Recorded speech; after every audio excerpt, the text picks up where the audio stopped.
नमस्कार, सत्यदर्शन न्यूज मध्ये आपले स्वागत आहे। मी पायल शहा। एक नजर टाकूया आजच्या ठळक घडामोडीवर। मनोज जरांगेंचं उपोषण सुटलं, पण मराठा आरक्षणाच्या लढाईत अजून एका उपोषणानं राज्यात वातावरण तापले।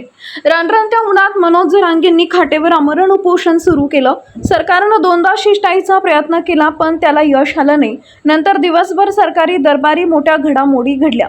महसूल मंत्री राधाकृष्ण विखे पाटील यांनी 12 महत्त्वाच्या मुद्द्यांचा ड्राफ्ट मनोज जरांगे यांच्याकडे सोपवला। त्यावर तज्ज्ञांच्या सल्ल्यानंतर जरांगेंनी शिक्कामोर्तब केलं, पण एका मुद्द्यावर मात्र सरकारची आणि जरांगेंची सहमती होऊ शकली नाही। हा मुद्दा पुन्हा लांबणीवर पडला। या मुद्द्यावरून अजूनही खल सुरू आहे। सातारा गॅझेट आणि कोल्हापूर गॅझेट विषयी मनोज जरांगे पाटील हे आग्रही आहेत।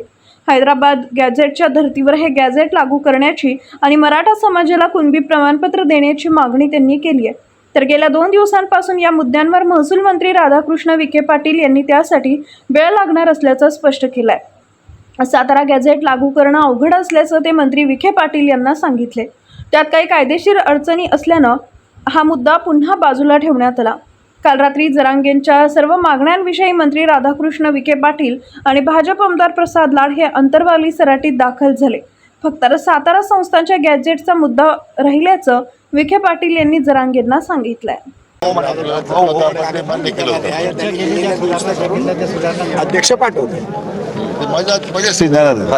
ज्या सुधारणा केल्या ते सगळे आपल्याला आम्ही आता जी चर्चा झाली एक दोघांनी मान्य मुख्यमंत्री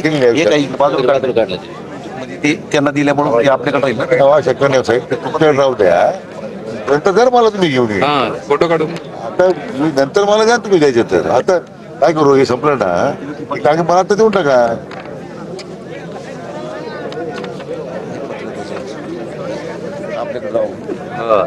आपण बदल सरकारने आपल्याला हे दिलेलं आहे आणि बदल सुचवायचं आपण हे सांगितलेलं आहे आपल्याकडे नाही पाटील पण नंतर तुम्ही मागणी केली ना हे सुद्धा पत्र मी स्वतः पाठवलं 2-3 पत्र पुढे हे यांच्याकडे हे सुद्धा पत्र त्याच अनुषंगाने पुन्हा मी काय याच्यावर ठेवलं नाही बाई सही तोच भाग्यात घालून सही पाठवतो आपल्याला हे आमच्याकडे नव्हतं।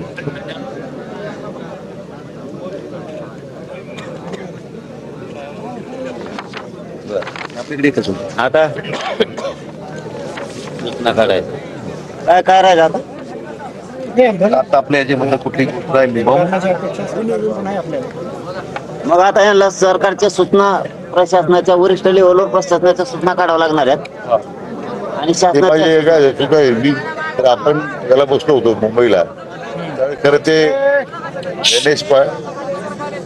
गणेश पाटील होते आपले सचिव माझ्यावर होते स्टेजवर पटकन बदल करून घेत होतो ते गणेश पाटील आता रिटायर झाले त्यात आम्ही तर दुसरं त्यांनाच जबाबदारी देतो आता मी सगळी त्यांनी मान्य केली जबाबदारी माहिती करायची तर माहिती मग या सूचना काढायला द्यायचं आणखी ज्यांनी फक्त आपला ड्राफ्ट दिलाय द्यायचा घेऊ आता पूर्ण करून आधी सूचना अजून त्या मान आली तर नंतर परत हा तुम्हाला मान्यतेकर दिला होता पाटलांकडे हो म्हटलं की मला कुठे जायला मला ज्या आम्ही सूचना केलेल्या त्या सुधारणा तुमच्यामुळे थांबेला रातभर नाही तुम्ही सकाळी थांबून असतो सुधारणा सुचवल्या एक वर काढणं आणि देवाशाळीचं करणं हे 2 गोष्टी करे फक्त आपल्याला ज्या सुधारणा त्यांनी आपल्याला दिल्यात आम्ही त्या सुधारणा बरं आता यांनी दिलेल्या सुधारणा करणार आहेत का तुम्ही म्हणजे तपसे मिटतोय मग तुम्ही नाही केलं मिटत नाही मग कारण त्यांनी जनगणना घालायला सांगितली ती घालवलं जातं काही